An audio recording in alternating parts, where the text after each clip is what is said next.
Hey guys, it's Chris. From hidden tunnels to friends with helicopters and more. Join me as I tell you about 10 of the most incredible prison escapes ever.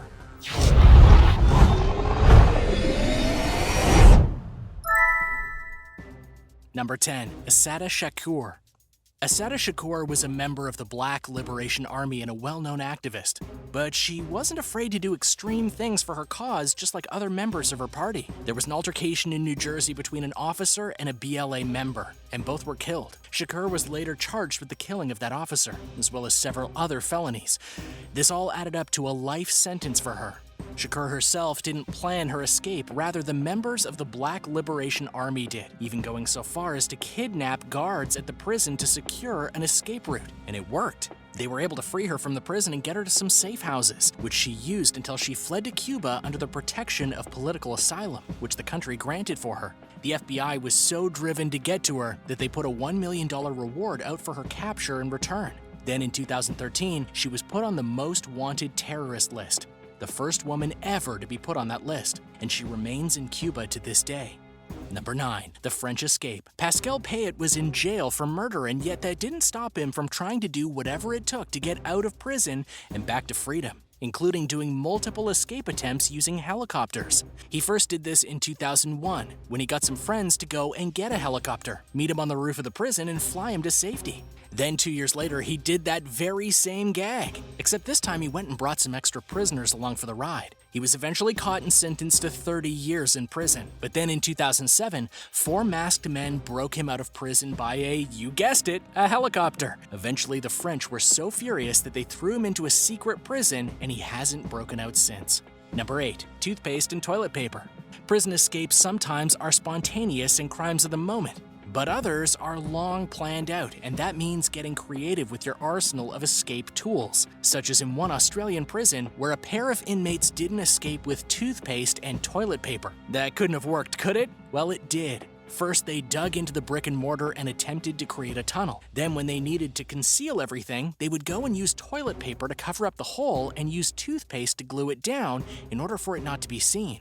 Then, as noted by the guard who would eventually catch them, they would color the toilet paper in order to disguise the hole and make people think that nothing was going on. However clever it may have been, the guard on duty at this prison noticed the cracks in the mortar. I noticed near the cell bars at the back of the cell what appeared to be digging into the concrete, and the mortar had been removed from around the large sandstone block, the officer said in a statement, by the New South Wales Justice Department. The inmates were separated after that, but you have to admire their creativity in using very basic materials to try and conceal their plot. True, they didn't escape, but they did almost, and if that guard hadn't been that observant, they likely would have pulled it off. Number 7. Bedsheet rope. You've all no doubt heard about using bed sheets as a rope to escape prison, and that has happened in the past, like in the case of a 2-person prisoner team in Chicago, Illinois in 2012, who did it bigger and better than anyone had ever done it before. I say that because this rope made of bed sheets was an astounding 200 feet long. The reason they needed it to be that long was that they were in a high-rise prison, and thus the length was needed in order to get to the ground safely. What impressed guards just as much was that they were able to do this escape within the dead of night, as they were seen by guards during the 10 p.m. cell check but were gone by 5 a.m. There are lots of mysteries attached to this particular prison escape, including how they hid the rope. But the real point here is that they got out and proved a classic technique really could work. Number 6. John Dillinger's wooden gun. In the 1930s, few criminals were as feared and revered as John Dillinger. Dillinger was a career criminal from a very early age, and by the 1930s, when he was fully grown, he'd become infamous for the way he robbed banks with such ease, while also being beloved in some ways for how he treated people during said robberies. Plus, Dillinger was a master at manipulating people, even when he didn't have the advantage. In 1934, he was locked in a prison called Lake County Jail, a place that was supposed to be escape-proof. Problem was, Dillinger got out of there with nothing but a wooden gun. He carved right in his cell a gun made from black wood. Then, when a trustee came in to give him a bar of soap and a basin of water, he put the fake gun to the man's neck and threatened to kill him if he didn't do what he said. Dillinger and a fellow inmate basically took control of the prison and left in the warden's car with hostages, which they released without injury, even giving them money for cab fare. It was a bluff, but that was all Dillinger needed to get free, and that's what made him so legendary. Number 5. Frank Abagnale's FBI friend. If you think you know the name Frank Abagnale, it's probably because you know the movie Catch Me If You Can. Frank Abagnale was an infamous forger and con man who had swindled lots of money, impersonated a lot of people, and kept getting out of trouble based on wits and guile alone. Such as one legendary prison escape where he was sentenced to 12 years in prison. But on the way to the prison, the marshal had forgotten his prison papers. Frank then used to go and claim that he was an undercover prison inspector. Here's the thing, those do exist, and so the guard bought it and treated him much better as a result because they didn't want the prison to be further inspected due to bad treatment. Then Frank was able to contact a friend who forged some FBI IDs and got them to Frank, who alerted the guards that he needed to talk to this agent. They called the number and the agent said he needed to talk with Frank outside of the prison. They allowed that and thus he escaped. Number 4. El Chapo's tunnel. Joaquin El Chapo Guzman was by and large one of the most infamous criminals in the world, and he was a drug kingpin who had nearly unlimited wealth and power. When he was eventually arrested in Mexico in 2014, he was more than fine with it. He used his power and influence to get everything he wanted within the prison. Eventually, the US decided that they wanted to deal with him personally, so he planned his escape, but he executed it without lifting a finger outside of counting cash. El Chapo used his influence and hired some of the best tunnel builders in the area to make him a tunnel while he rested in his cell. The end result was a tunnel 33 feet underground, nearly a mile long, 30 inches wide, and 5.5 feet tall. It had lights going through it and even had an air filtration system. Once he reached the end, there was a motorcycle waiting for him so he could escape. El Chapo eventually got caught again and was indeed sent to the US, but not without creative use of resources to get out of jail in the first place. Number 3. Smartphone.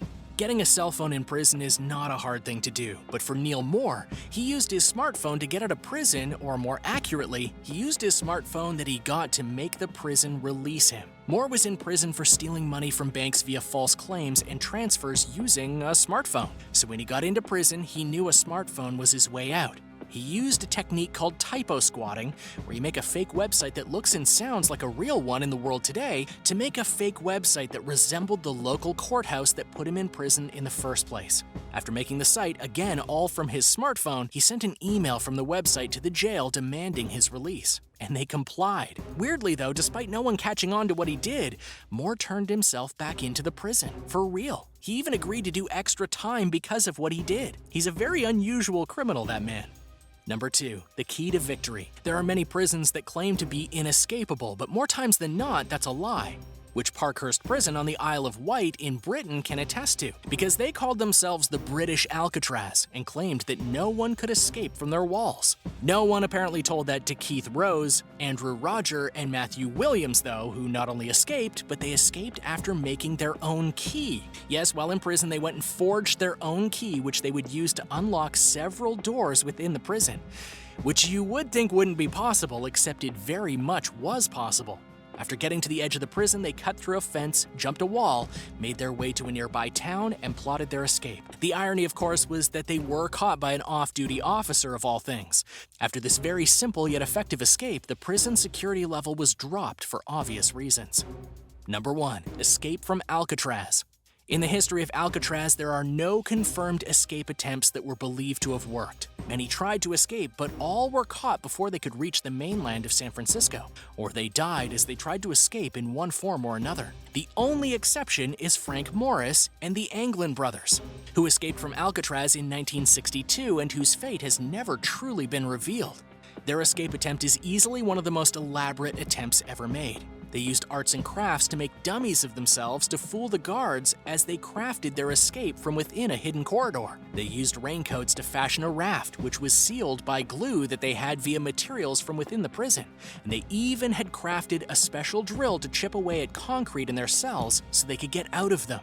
The 3 men made their raft and got out of the prison in the dead of night, and they were never seen again. Most suspect that they all drowned, yet no bodies of either of them were ever found. What's more, one of the paddles that they used while getting away was found in Angel Island, via a tide that came in from Marin Headlands, which some suspect they made it to. The myth was so pervasive that it was one of the biggest stories ever done on the show Mythbusters, where they replicated building the raft and even floating it out on the water. The result? The raft held together and they made it to the Marin Headlands. Could this be what happened with Morris and the Anglin brothers? The world may never know. Thanks for watching. What do you think of these incredible prison escapes? Which of them do you think is the best of the bunch? Which technique do you think was the most crafty and ingenious? Let me know in the comments below. Be sure to subscribe to World List, and I'll see you next time.